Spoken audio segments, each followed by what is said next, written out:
Let's mic आज का अखबार। नमस्कार, लेट्स माइक में आपका स्वागत है। आज का अखबार के साथ मैं राखी जैन। यहाँ हम देश दुनिया के सबसे बड़े और विश्वसनीय अखबारों से चुनते हैं वो रिपोर्ट्स जो सिर्फ खबर नहीं, आपकी समझ और सोच को गहराई देती हैं।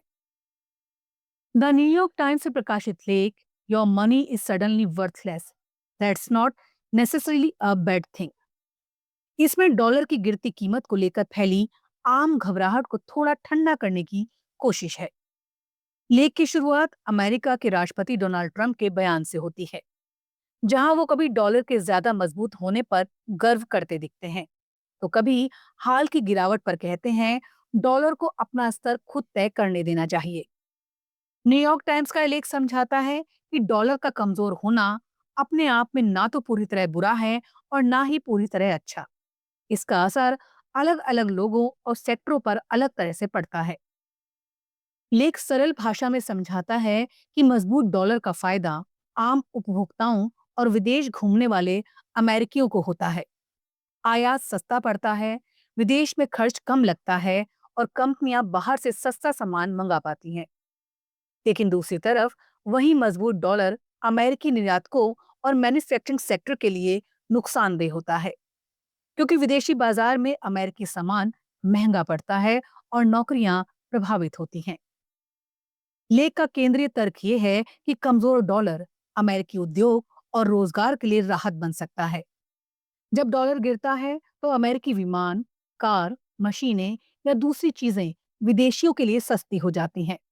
इससे निर्यात बढ़ता है, फैक्ट्रियों को ऑर्डर मिलते हैं और रोजगार के मौके बनते हैं। साथ ही विदेशी सामान अमेरिका में महंगा होता है, जिससे लोग घरेलू उत्पादों की ओर झुकते हैं। न्यूयॉर्क टाइम्स ये भी दिखाता है कि अमेरिका दशकों से मजबूत डॉलर हमारी राष्ट्रीय हित में है का मंत्र दोहराता रहा है, लेकिन साथ ही चीन और जापान जैसे देशों की कमजोर मुद्राओं पर आरोप भी लगाता रहा है। एक कहता है ये अपने आप में विरोधाभास है, क्योंकि अगर दूसरे देशों की मुद्रा मजबूत होगी तो डॉलर अपने आप कमजोर होगा। लेख आगे बताता है कि डॉलर की हालिया गिरावट की वजह कोई जादुई बयान नहीं, बल्कि ठोस आर्थिक कारण है। अमेरिका में ब्याज दरों में कटौती, जापान जैसे देशों में दरों का बढ़ना और अमेरिका का लगातार बड़ा व्यापार घाटा, ये सब डॉलर को नीचे खींचते हैं। लेखक साफ करता है ये घाटा किसी विदेशी साजिश की वजह से नहीं, बल्कि इसलिए है क्योंकि अमेरिका ज्यादा खर्च करता है और ज्यादा उधार लेता है। हालांकि लेख चेतावनी भी देता है, कमजोर डॉलर से लंबी अवधि में संतुलन बेहतर हो सकता है, लेकिन इसका मतलब ये भी है कि अमेरिकियों को महंगाई झेलनी पड़ेगी, आयात महंगे होंगे और खर्च घटाना पड़ेगा। राजनीतिक तौर पर ये आज कड़वी दवा, कल फायदा वाली बात है, जिसे जनता अक्सर पसंद नहीं करती।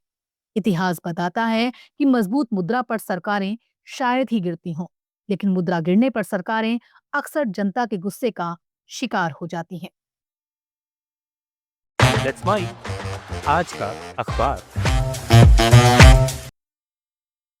द गार्जियन में प्रकाशित लेख young Japanese voters adore their new conservative PM, but that doesn't mean they are shifting to the right.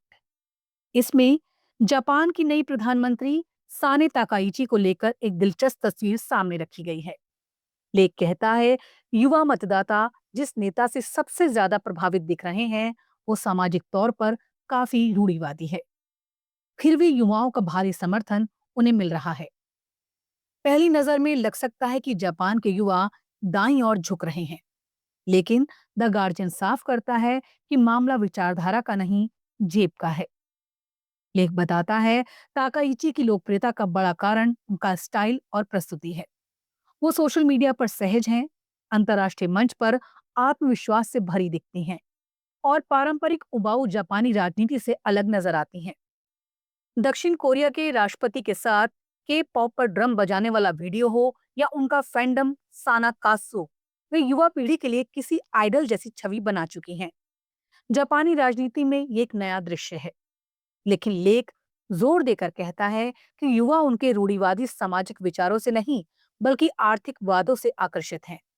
आज का जापानी युवा बढ़ती महंगाई, कमजोर येन, स्थिर वेतन और भारी टैक्स के दबाव में जी रहा है।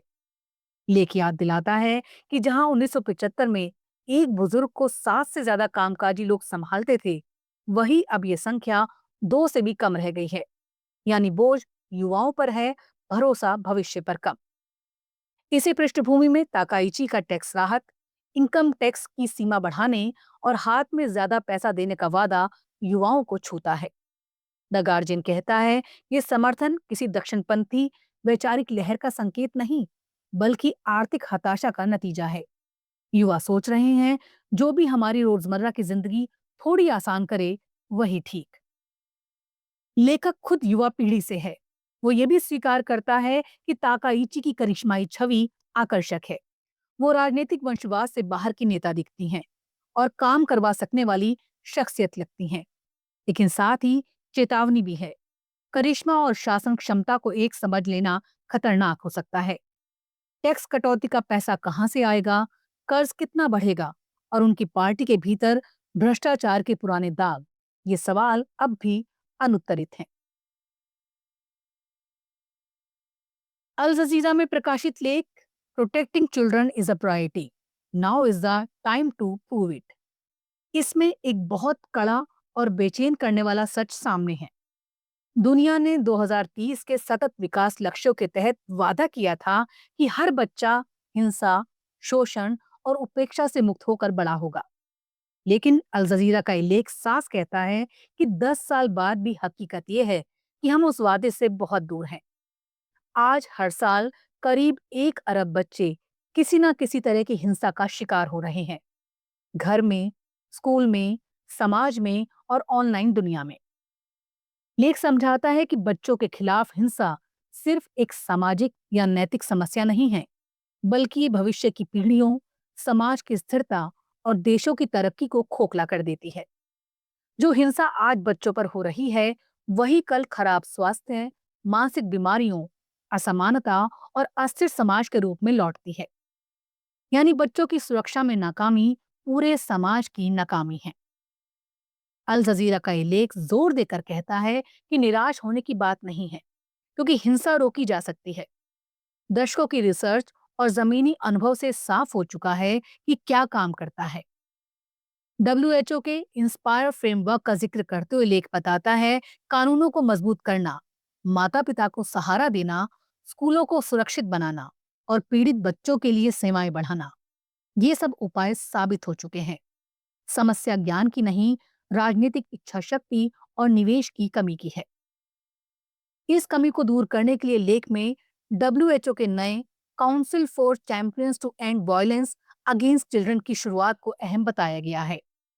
10 देशों के मंत्री मिलकर ये संदेश देना चाहते हैं कि बच्चों की सुरक्षा को सिर्फ बयानबाजी नहीं, बल्कि नीति, बजट और प्राथमिकता में बदलना होगा। लेख साफ कहता है, आज हिंसा की समस्या जितनी बड़ी है, उसके मुकाबले निवेश बेहद कम है। लेख का एक अहम संदर्भ नवंबर 2026 में फिलीपींस में होने वाला दूसरा वैश्विक मंत्री स्तरीय सम्मेलन है। लेखक इसे एक परीक्षा का साल बताते हैं, जहां सरकारों को साबित करना होगा कि वो सचमुच बच्चों को प्राथमिकता देती है या नहीं। सम्मेलन का मकसद सिर्फ भाषण नहीं, बल्कि ठोस प्रतिबद्धताएं, फंडिंग और जमीनी बदलाव सुनिश्चित करना होना चाहिए। कुल मिलाकर अल जजीरा का ये लेख सरकारों को आईना दिखाता है। संदेश साफ है, बच्चों की सुरक्षा कोई विकल्प नहीं, जिम्मेदारी है। अगर आज 1 अरब बच्चों को हिंसा से नहीं बचाया गया, तो कल की दुनिया ना सुरक्षित होगी, ना स्वस्थ और ना ही बराबरी वाली। अब वक्त है सरकारें अपने वादों को शब्दों से निकालकर काम में बदलें, क्योंकि हर बच्चा बिना डर के जीने का हकदार है। आज का अखबार में फिलहाल इतना ही। देखते रहिए, सुनते रहिए लेट्स माइक। नमस्कार। आप सुन रहे थे let's mic more than radio. Follow कीजिए हमें हमारे सोशल मीडिया प्लेटफॉर्म्स पर। It's time for news. It's time for more than radio. Presenting the first radio news app, Let's Mic. Let's Mic, a news-based app on your phone where you get to watch and listen news, talk shows, interviews, radio show podcasts. On Let's Mike, you get all relevant information of TV, print,